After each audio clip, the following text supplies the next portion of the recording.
Alors rebonjour à vous, cette courte capsule pour vous expliquer ce que vous avez à faire dans votre carnet et durant le reste de la semaine, c'est un travail de lecture et d'appropriation personnelle de tout ce que nous avons fait sur la poésie du XVIe siècle, particulièrement sur le blason, mais aussi nous avons évoqué en tout début de séquence le sonnet, donc ça me permet aussi de vous faire découvrir le sonnet.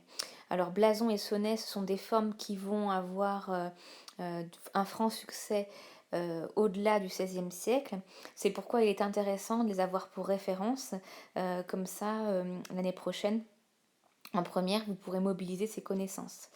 C'est la raison pour laquelle je vous demande de garder trace de ce travail de lecture personnelle dans vos carnets.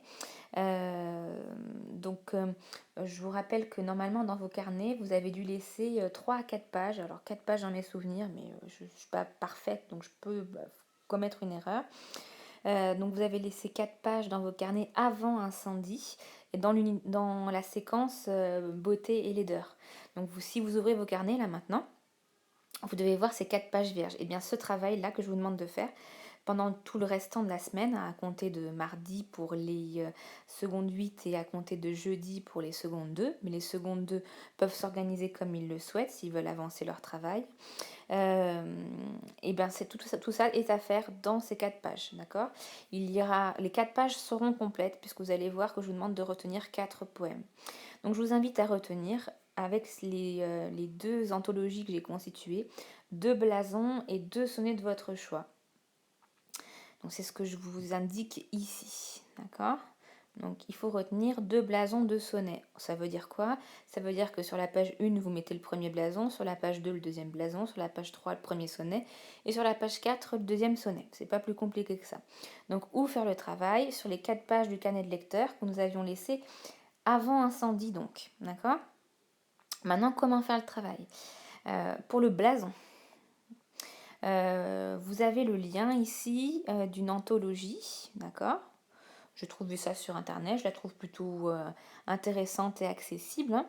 Donc c'est une anthologie sur le blason, vous allez trouver 10 blasons du 16e au 20e siècle, d'accord. Donc le 16e, c'est la période où le blason commence à être vraiment à la mode, mais je vous ai déjà dit que le blason ensuite allait être une forme poétique qui allait être reprise. Donc vous suivez le lien, et ensuite sur vos pages de carnet de lecteur, vous allez faire ceci. Donc vous lisez les blasons, vous en choisissez 2, sachant que je souhaite que vous en choisissiez un du XVIe siècle obligatoirement et un d'un autre siècle, d'accord.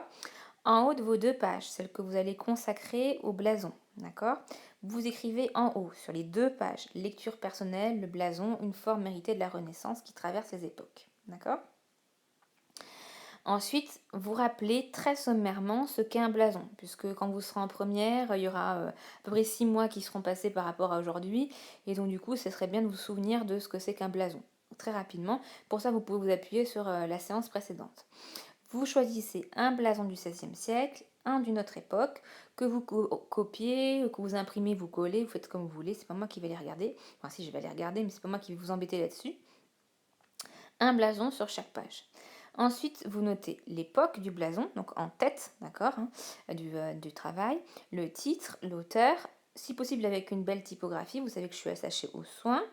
Et ensuite, vous proposez quelques brèves informations sur l'auteur. Alors, à quel mouvement il appartient? Est-ce que c'est un auteur de la Pléiade, par exemple? Est-ce que vous avez quelques éléments sur sa vie qui seraient intéressants et qui serait intéressant et qui pourrait éclairer le poème?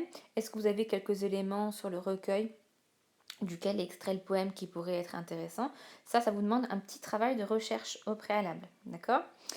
Donc il faut aller sur internet, aller grappiller quelques infos, mais ne faites pas trop de choses, vous mettez 3-4 choses, pas plus, d'accord. Ensuite, vous mettez en valeur votre poème avec une ou deux remarques littéraires. Donc ça veut dire que vous pouvez surligner ou entourer 2 éléments de votre poème. Et à côté, vous faites une petite remarque littéraire, donc une analyse, éventuellement une interprétation. Et enfin, je vous demande de dire pourquoi vous avez choisi ce blason. J'aimerais que vous justifiez votre choix esthétique avec 2 arguments. D'accord. Donc vous pouvez faire à la fin de ce travail-là un cœur, un petit pictogramme, et ensuite vous expliquer pourquoi ça vous a plu, pourquoi vous avez sélectionné ce blason. Ensuite, vous allez voir, le travail sur le sonnet est à peu près identique. Donc, comment faire le travail sur le sonnet? De la même manière, vous inscrivez en haut de vos 2 pages suivantes, normalement les 2 dernières, lecture personnelle, le sonnet, une forme héritée de la Renaissance qui traverse les époques. Vous rappelez ce que c'est qu'un sonnet. Alors pour ça, vous pouvez vous appuyer sur mon cours, mais aussi sur la fiche bac sur la poésie, parce qu'il y a un tout petit passage où j'explique ce que c'est qu'un sonnet. Vous lisez les 6 sonnets suivants. Alors là, cette fois-ci, c'est moi qui ai composé, d'accord? Donc il faut suivre les 6 liens, d'accord, ici. Sachant que je vous ai mis 3 sonnets du XVIe siècle et 3 sonnets du XIXe siècle, d'accord? Donc, vous choisissez un sonnet du XVIe siècle parmi les 3 et un d'une autre époque, c'est-à-dire un du XIXe siècle. Vous faites la même chose que pour blason, vous copiez, vous imprimez, vous collez, d'accord? Au-dessus de ce que vous venez d'imprimer, vous notez l'époque, le titre, l'auteur avec une belle typographie. Vous proposez quelques brèves informations sur l'auteur, sur le mouvement, sa vie, le recueil duquel est extrait le poème.